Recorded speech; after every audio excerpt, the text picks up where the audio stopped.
বেহাল অবস্থায় নওগাঁর কয়েক হাজার গ্রামীণ সড়ক। পাকা রাস্তা থেকেই বিটুমিন ইট পাথর উঠে তৈরি হয়েছে খানাখন্দ। যানবাহন চলাচল ব্যাহত হওয়ার পাশাপাশি ধুলোবালি বিষিয়ে তুলছে পরিবেশ। শফিক ছোটনের রিপোর্টে দেখব বিস্তারিত। ছবি তুলেছেন সিয়াম শাহরিয়া।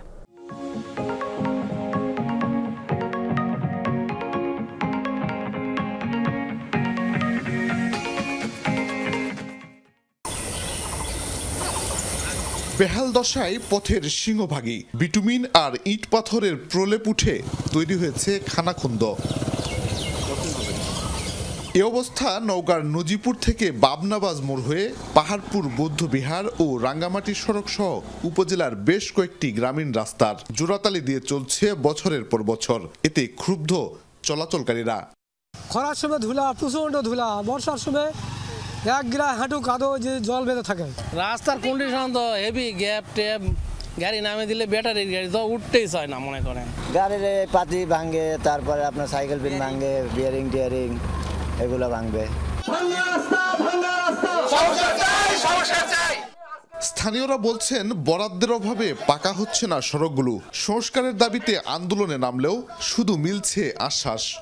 ভ্যান থেকে পিছন দিকে উল্টে গিয়ে একজন মারা গেছে গ্রামেরই একজন। ওভারটেকিং এর সময় দেখা যাচ্ছে যে রাস্তার পাশ দিয়ে রাস্তা থেকে নেমে যাচ্ছে গর্ত। শুধু তারা মাপজোকি করে, কিন্তু আমরা এর প্রতিফলন দেখতে পাই না। রাস্তা ভাঙা দুর্গতর জন্য বাচ্চারা সময় মতো স্কুলে পৌঁছাতে পারে না।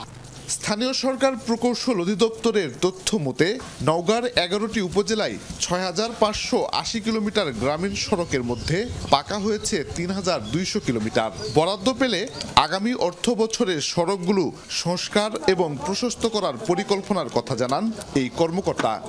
এটা কন্টিনিউয়াস প্রসেস। এখানে আমি বললাম যে এখানে ২,৭৬৪টি রাস্তা আছে। প্রতি বছরে আমরা হয়তো বা কিছু রাস্তা উন্নয়ন করছি। এই রাস্তাগুলো যখন 3 বছর 4 বছর যাচ্ছে তখন নর্মাল প্রসেসে সেটা ভেঙে যাচ্ছে। তো ভেঙে গেলে অসুবিধা নেই, আমরা এটাকে আবার মেরামত করছি। মেরামত করে আমরা এটাকে আবার ব্যবহার উপযোগী করে রাখছি। খরা মৌসুমে ধুলাবালি আর বর্ষায় কাদা পানি, এমন দুর্ভোগ এই অঞ্চলের মানুষের দীর্ঘদিনের। এই দুর্ভোগের চিত্র বদলে দিতে শুধু প্রতিশ্রুতি নয়, কার্যকর উদ্যোগ নেওয়ার দাবি জানিয়েছেন ভুক্তভোগীরা। শফিক ছোটন, যমুনা নিউজ, নওগাঁ।